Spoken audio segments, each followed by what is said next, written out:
Hi, everyone. This is Jordan Ramirez, and you are tuning in to a brand new episode of Film Talk with Jordan Ramirez.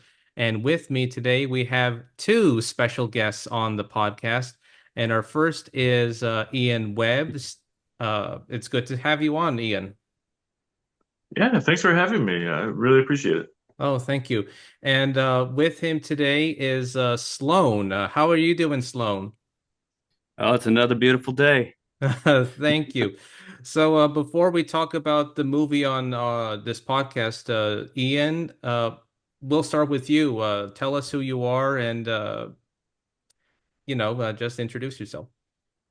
Well, that is a loaded question. I don't think I have the answer to that one, but my name is Ian Webb, and I am a Dudist priest, apparently.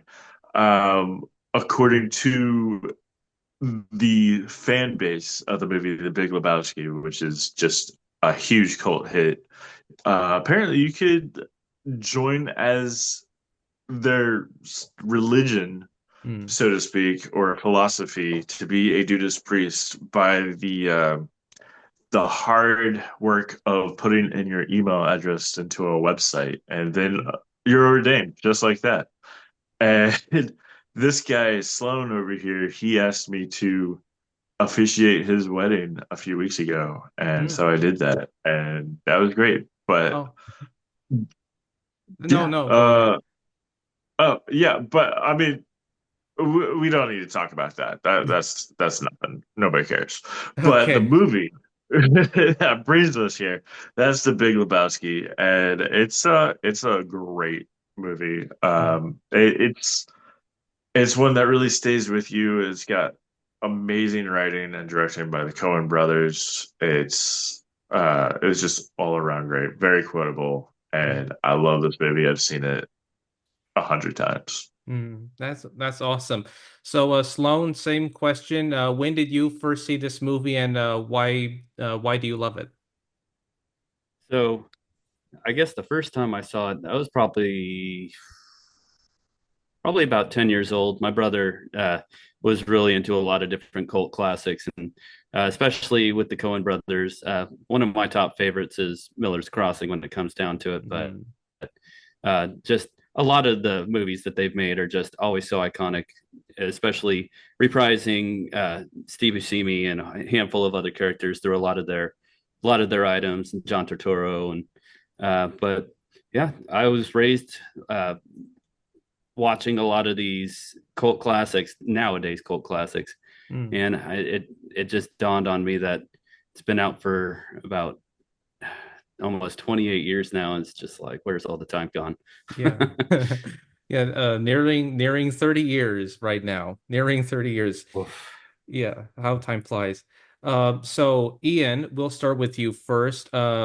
Besides your being a dudist, what were your other connections to this movie? Like, were there any of the quotable lines that you adored, or were there some of the acting moments that you took away from this movie?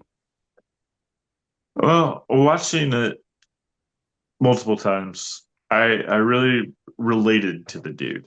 Mm, Like, I watched the movie and I'm just like, this guy is me. And like 20, 15 years from now, well, not from now, I was kidding. We were just talking about how old it is. But when I was first watching it, over and over again in my early 20s, I was just like, yeah, this is the future me. mm, And I had friends that said the same thing. I had a friend who was like my Walter, mm. and the two of us we'd watch this movie and be like, "This is us." And so I definitely identified with him. I enjoy taking it easy. Mm, I really enjoy a White Russian, mm, and so that's the most part. But also, yeah, all the lines. I think that this movie it has unique dialogue where it's more realistic, I think, instead of just two actors just standing in a room saying lines one mm, at a time to each other. mhm. There's a lot of people talking at once, interrupting each other. You'll have the dude just go like a whole lot. and I really enjoy that for some reason. Yeah. And like there's the scene where he gets picked up in a limo and he's got his white Russian, and there's the famous quote, "Hey man, there's a beverage here," and they throw him into the limo, and the Big Lebowski starts yelling at him and he's Mhm. saying they didn't receive the money, and then he just gets very flustered. Is just saying, if you he's like, this whole thing's a lot more and instead of running around here, this whole thing, like, you know what I'm saying? And the guy's just like, what are you blabbering about? And I just like, that's so unique. It's hmm like the whole movie, it's a slice of life. Okay. So, Sloan, same question. What were some of your connections to this movie? Like, what were some of your favorite acting moments, your favorite lines, or something that stood out to you that made you say you connected with this movie?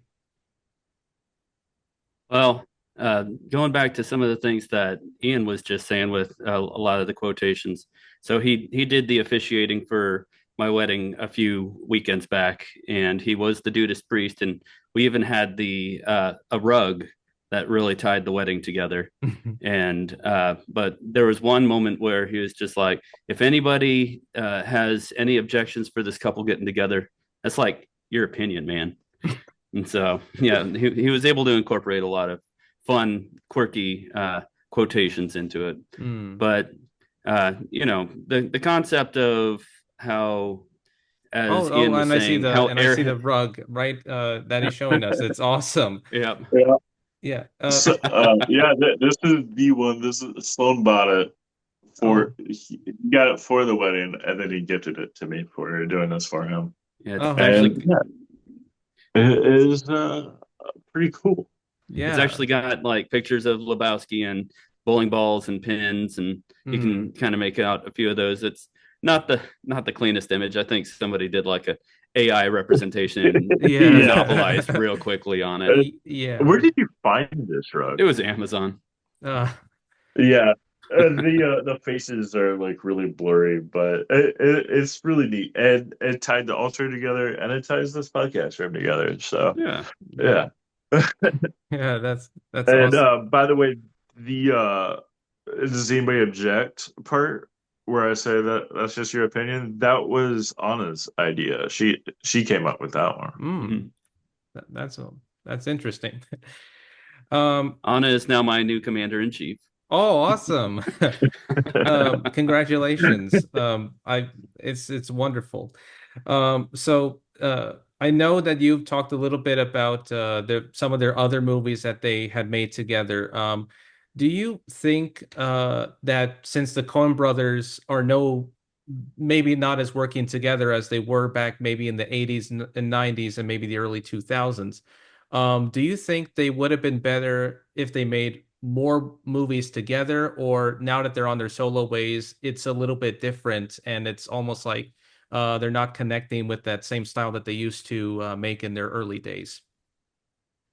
I do feel that the correlation and I guess the camaraderie that they had between writing together and actually merging their thought processes into the scripts was a lot stronger than when they separated and went and did each of their individual works. Hmm. Um, it was, I think Ethan Cohen was the producer for this movie, Hmm. but Joel was the primary aspect to try and get it really driven in and hammered out. And so it's good to have somebody who's on the front lines and then a nice peer edit from, especially uh, having a close brotherly bond. I can only imagine it. It's not like the Oasis brothers from the band Oasis. They hated each other. Yeah. Yeah, pretty much. But when I first saw this movie, I immediately was saying to myself, this is a mishmash movie. Like it wasn't just like one particular style or genre. It was like they were combining all different types of genres. Like you got dark comedy, you got screwball comedy, you got slapstick, you got elements of dark comedy, you got there's a musical moment where it's a dream sequence and it's all like Busby Berkeley style, and it's all like a mishmash of all these different types of styles and movies that they were I guess that they reference in their movies, and I guess they do it in all of their work. So I thought it was pretty interesting when I watched it the first time. And on top of that, it's the whole thing's a noir film. It Mhm. is. It's yeah, so it's like it could easily take place in the 1930s, and Mm, he's basically like a old gumshoe just mm, trying to solve a case, but they made it 90s about a burnout pretty much. mm, And yeah, it's I think some of the best movies are when you combine genres together, like just take two completely different things, put it together and create something new. mm, As I listen to a lot of Quentin Tarantino, who's very similar to the Coens himself, mm, and he's talked about doing that a lot. That's one of his favorite things to do in his movies. And he always uses the example of as like, oh, hey, I've got some chocolate and you've got some peanut butter, and we accidentally bump into each other. It's like, hey, your peanut butter got on my chocolate. Hey, your chocolate got on my peanut butter. mm, Hey, this is actually pretty good. mhm. And that's the example I've heard him say a lot. And yeah, that definitely is what part of what makes Big Lebowski so good is yeah, you get the old detective noir thing and then Mhm. just add just so much other things to it. Yeah, and the other thing you mentioned when you mentioned like their dialogue and the quotes, I loved that, and you mentioned the repetition. I also love their offbeat characters. They had so many offbeat characters in Mhm. this movie. Besides his friends, you had the artist played by Julianne Moore. You had her friend, I think played by David Thewlis, and the German. I think they were like a German band. They called themselves Autobahn, and one of them had like a pet Yeah. ferret when they went into his bathroom, and you think it's all connected, and there was this Yeah. private dick that was outside of Lebowski's house, and he thought, what is going on, or something like that. It's just like it's amazing how many characters they created into not just this film, but I imagine in their other movies, how they're quirky, they're offbeat, and they're almost like they're original characters that they created in this world that they put on. Yeah, you know, Fargo, which was the movie they did right before this, has some of that too. This definitely was a lot more of that. Mhm. But yeah, like if have you seen Fargo? I have not. I only remember seeing a few clips, and there was the wasn't it like a scene where Steve Buscemi put somebody in a wood chipper? Wood chipper. He is the guy in the wood chipper, actually. Oh, he is the guy in the Uh, wood chipper. Okay. yeah. Yeah. Um, William H. Macy with that. That's a great movie. Oh, okay. yeah.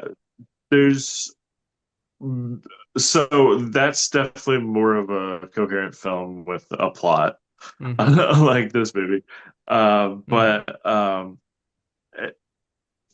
however, there's a part where the main character, she's a cop, and she's trying to solve this case, and then you get totally sidetracked by this random character who pops up, and you're thinking, what does this have to do with anything? And it doesn't, and then the character goes away after a scene, and you're like, well, that was weird, but then it's something kind of clicks and she solves the case but from this completely random thing going on, mm, and it kind of like in Big Lebowski is kind of like that of mm, just random things that seem disconnected but everything kind of comes together all the end. mm. Well, I ended up telling Anna when she saw it.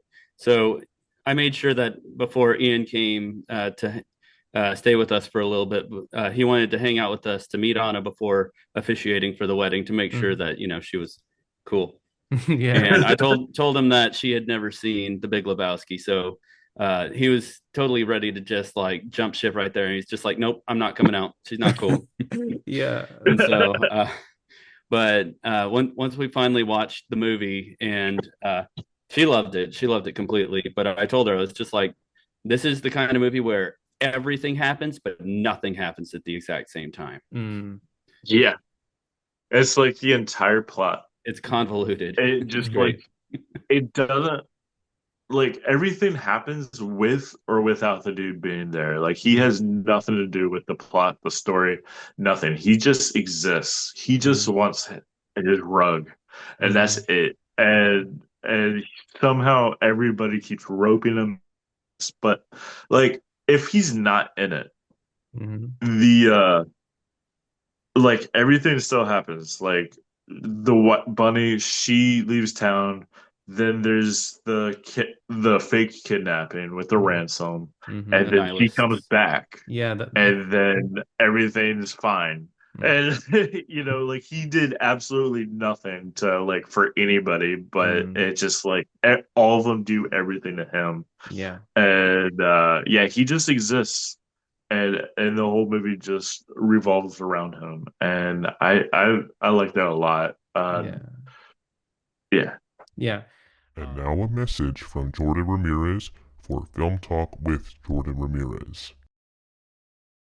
I want to take a break from this episode to thank my listeners/viewers who watch the videos on my YouTube channel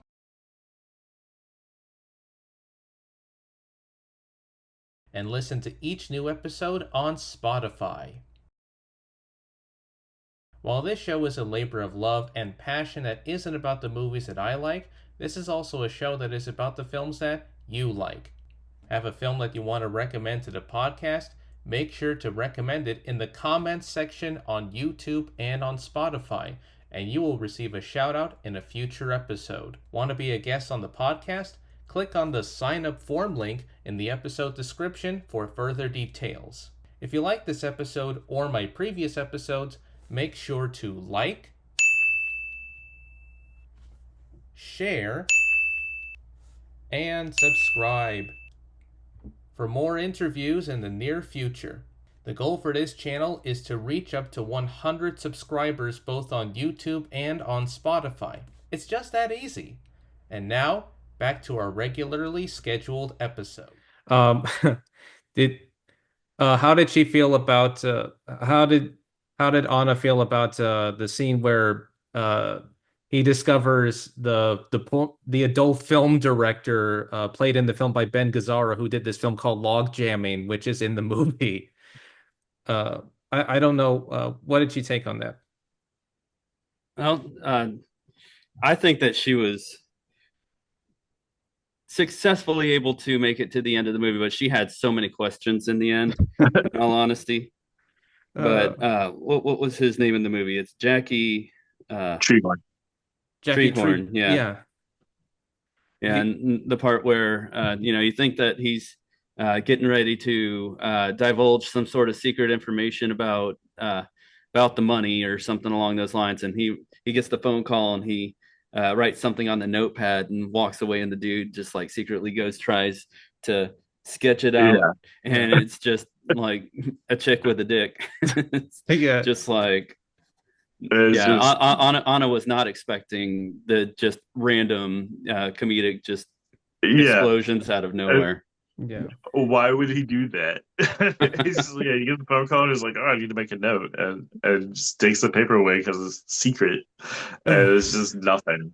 Yeah, And that's another thing that happens all over this movie is Mm-hmm. there's just a whole lot of nothing. Like Mm-hmm. uh, his car gets stolen with the money. Then he finds the car, finds paper or the homework, and Mm-hmm. they track this kid down to his house, and nothing happens from it. He doesn't say anything. They don't get the money, and just nothing happens. And we never find out what happened to that briefcase. We find Mm-hmm. out that there is no money in it, or I don't know. That's we don't actually even find that out. That's something Mhm. that they kind of like assume is what Mm-hmm. happened.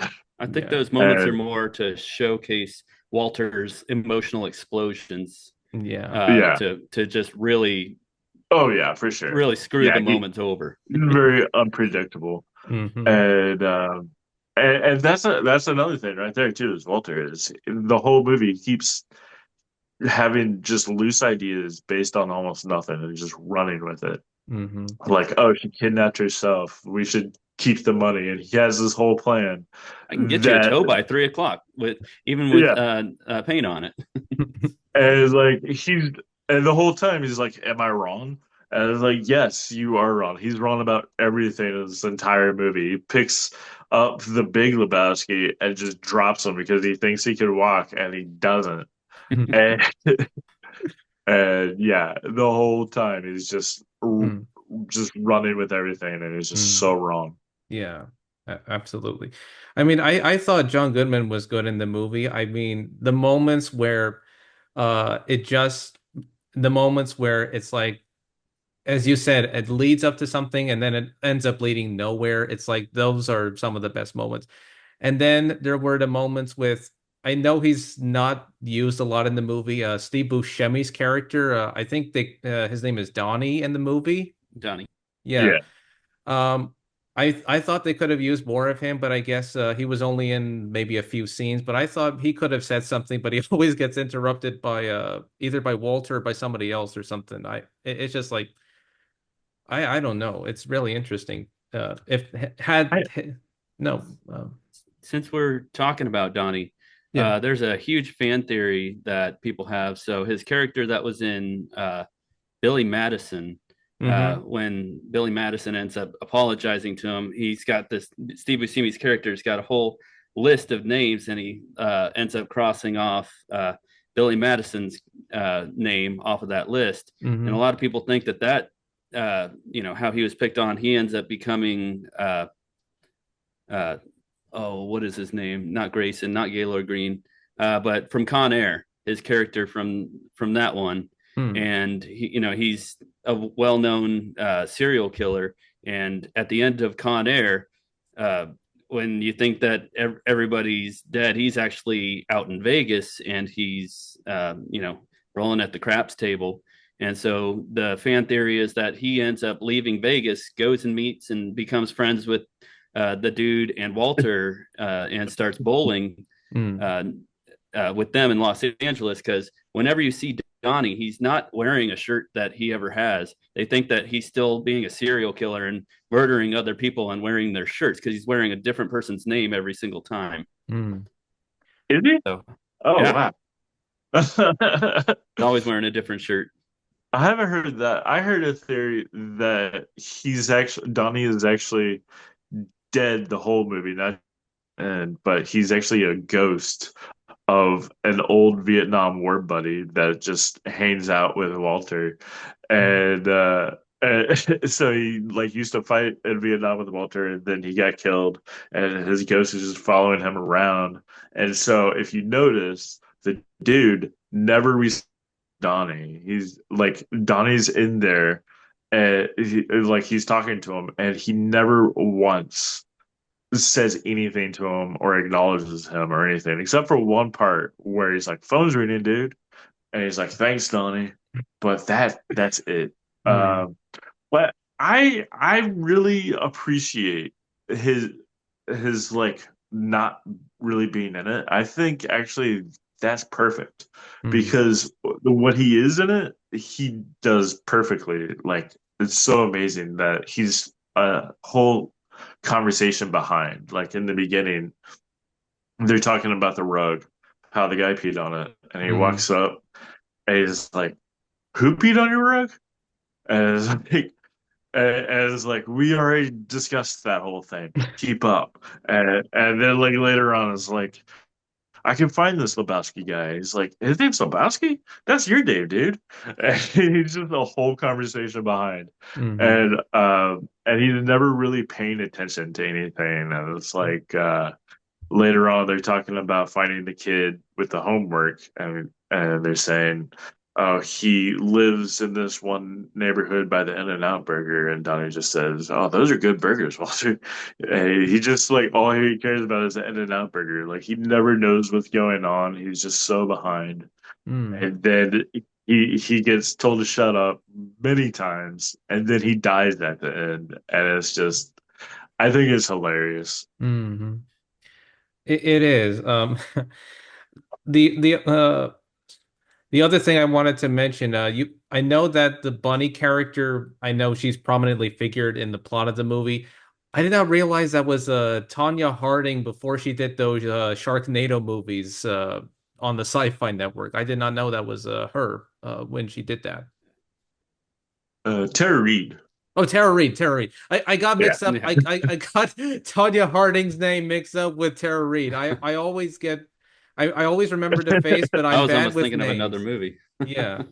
You were so confident with that. I was thinking, oh, did she change her name or something? I Uh, guess like I thought you were going to or like, oh yeah, it was Tanya Harding before she changed her name to Tara Reid. I thought you were uh, referencing like her Tara Reid playing in a Tanya Harding movie. I was just like, yeah, I could see that. uh, yeah. But yeah, that yeah, young Tara Reid. Mhm. Yeah. And it's like she's perfect for that role as well. Yeah. I mean, it's really great.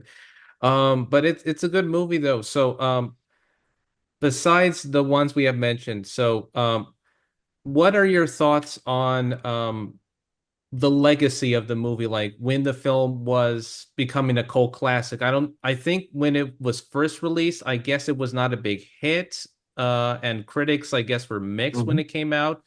So what are your thoughts on, like, now that this movie and the characters and all the lines are now part of pop culture? Like, what are your thoughts on that? Well, one of my favorite videos while I was studying this was from, well, 28 years ago now, when it first was released in 1998. It was Siskel and Ebert, and Siskel was just ripping it apart. And he's comparing it to Fargo, and he's just like, the next couple of years, any movie that I watch is not going to be able to hold up to Fargo. And he's just like, but this movie was just complete and utter, just airheaded, like gibberish. And, the plot was all over the place. It was like a fever dream. And, he's just bashing it down for like 3 minutes. And then finally, Ebert comes up and he's just like, I need you to sit down, shut up. I'm going to defend it now. And yeah, he rounded it out. And it's actually a pretty fun little video to watch. I Mm. was playing it again, and Anna was next to me, and she's just like, I need you to turn that off because he's making me mad. Yeah.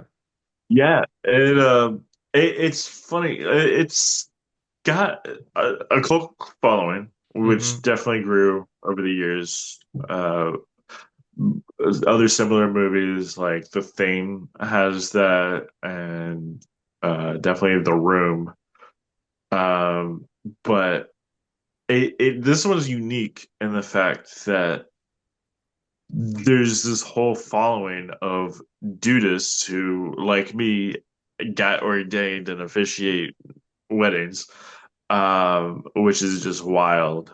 I can't even believe I've done it twice, by the way. Yeah. Um, and I don't know if y'all have heard this, but there's also an annual Lebowski Fest Mm. where many people group up and just hang out and just chat. They're all dressed in bathrobes and stuff, and they go bowling, drink White Russians, Mm. and just it's like 2 or 3 days. Mm. It's like Burning Man, but they're all just dudists, Mm. Big Lebowski fans.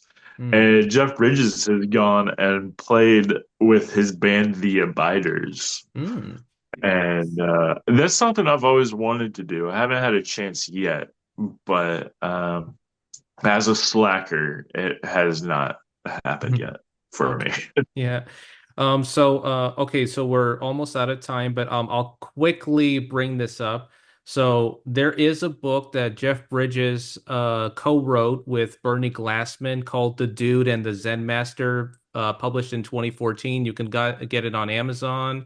I think it's like $15 right now. And they also have like other books related to the Big Lebowski. There's The Dude, The Ching, The Tao of the Dude, Able Guide, Living Like Lebowski, Big Lebowski and Philosophy, and so on and so forth. So I thought I would bring that up because it looked pretty interesting. If you wanted to get into like the understanding of how now the Big Lebowski's philosophy, or some of the things that Ian and Sloan have mentioned are now part of the books. I just thought it would be pretty interesting if I brought this up. So yeah, here it is. Uh, Yeah, I have heard of the What was that Taoism one you mentioned? I think it's Tao called, of the dude or yeah, something? The Tao of the Dude, Awesome Insights of Deep Dudes from Lao Zechun, from Lao Tzu to Lebowski. Okay. I've heard of that. The first one you mentioned, I have not heard of that. That sounds interesting. Yeah. And yeah, there's a whole bunch of stuff like that. Yeah. And it's interesting because anytime people would think of Jeff Bridges, they would think back to his character in this movie. It's sort of like his alter ego. Like any, Yeah. yeah, it's like anytime you see a famous artist or a famous character, you would always refer to their alter egos, like their famous, the famous characters that they created or the famous characters that you see on stage or on the screen. That's the one person they would always remember. Okay, so we're Oh, gonna wrap things up. I was just gonna, sorry, Yeah, no, go I was ahead. gonna just throw in one last thing. Mhm. With John Turturro, he wanted to have a sequel movie, but he ended up directing a spin-off film that he developed himself called The Jesus Rolls. That Hmm. was made in 2020. Just wanted to throw that out there before we finished. Okay. I did not know that. Is it like is it an online movie now or is it like a VOD movie? I'm not totally sure. I'm pretty sure it should be able to be found. Today was the first day I ever found anything out about it. Just thought it was interesting information. But But yeah. yeah, it's Oh just yeah, a short film I for knew him. about it. I heard about it when it came out. I wasn't that interested. Mhm. Okay. All right. So before we wrap things up, uh I'll toss one to Sloan and then to you, Ian. So do you have any recommendations like similar to this movie that maybe anybody who is interested in would like to watch and seek out so that maybe they would discover it for the first time or maybe watch it again but from a different perspective? Oh, definitely. I know I said it when we first started the podcast episode, but definitely stay with the Coen brothers and Miller's Crossing. That's Hmm. got another star-studded cast and just another fever dream situation, but it's got a little bit more of a plot and a little more old-timey. And yeah, it's very nostalgic, got that noir-esque feeling, kind of gangster. Mm-hmm.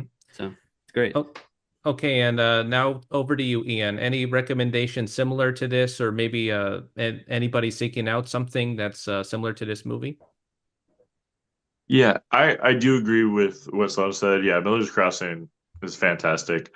For myself, I would recommend Fargo, which I brought up. Absolutely, everybody should see that. But instead, I'm going to recommend one that it's going to sound like it's kind of coming out of left field, which I know Sloan has seen, Mhm. Repo Man, Oh, which you've seen that one? yeah, I've seen it. But go ahead. For those who have not seen it, just give a little bit of what it is, and maybe they'll try it. Yeah. And everybody always hears me wrong when I say this. It's Repo Man, not Repo Men. Every time I bring it up, everybody's like, "Oh, Repo Man, that movie sucks," which it does. Mm, Repo Man from 1984, starring Emilio Estevez, is that is an absurd, very crazy film. mm, Um, he's a Repo Man. It's a punk kind of punk exploitation kind of mm, thing. It's uh it's a mess. I can't even really say what it's about. There's a whole lot of things that happen. The mm, reason why I bring it up is like Big Lebowski, this character he just exists in this world and everything kind of happens to him, and the plot it kind of like exists without him. He mm, just happens to be there and does nothing for the plot, but to him. mm. I made that connection watching it one day. I was like, this is actually kind of like Big Lebowski. So Yeah. if you like the absurdity of Big Lebowski, Repo Man might be worth a watch. Okay. So all right, we're almost done. So before we wrap things up, Ian, I'll toss over to you. Where can people find you and learn more about you for the fans of this show? Well, to reach the funny thing is you can't because I don't have Instagram or X or any of those things. Mm. But I do have a podcast, several actually. My current one is the Neon Nexus, where I talk about uh, dystopian films, cyberpunk, post-apocalyptic, totalitarian regime. And Sloan here has actually been a reoccurring contributor on half of those episodes I have so far. Other than that, there's also my podcast, Movies So Bad They're Good, Midnight Cult Classics and Camp, which also Sloan has been a recurring contributor on many of those episodes as well. There's Cult and Trash Horror Movie Grind, which Sloan has been a recurring contributor on that one many times. Mm. And Sloan, is there any other podcasts we've done together? Oh man, I don't think so. That might be it. I think that's it. Um, when during the pandemic, I had a podcast which Sloan has not been a contributor on. It's called Having a Beer with Ian, where I talked and I got drunk with many other people named Ian, and we discussed Ian related topics and ideas. That was fun. But yeah, that about wraps her up. Okay. So Sloan, I know we're almost running out of time. So do you think you could make I'll make it simple yeah, and make it sweet. quick, make it like make it sweet, short and sweet is what I was gonna say. Yeah. Well, my name is Sloan. I run Heart of Texas Karaoke Productions, which is a DJ and karaoke company in the Hill Country section of Texas, around San Antonio, Austin area, and do weddings, private events, corporate events, and all that jazz. And so, and speaking of jazz, I'm a drummer. So, yeah. Thank you so much. All right, this is Jordan Ramirez signing off, and I want to thank Ian and Sloan for being on the podcast. And until Thank then, you. I'll see you at the movies. And Ian, Sloan, thank you for being on the show. Thank you so Take it much. easy, dude. Yes, thank you. All right, bye.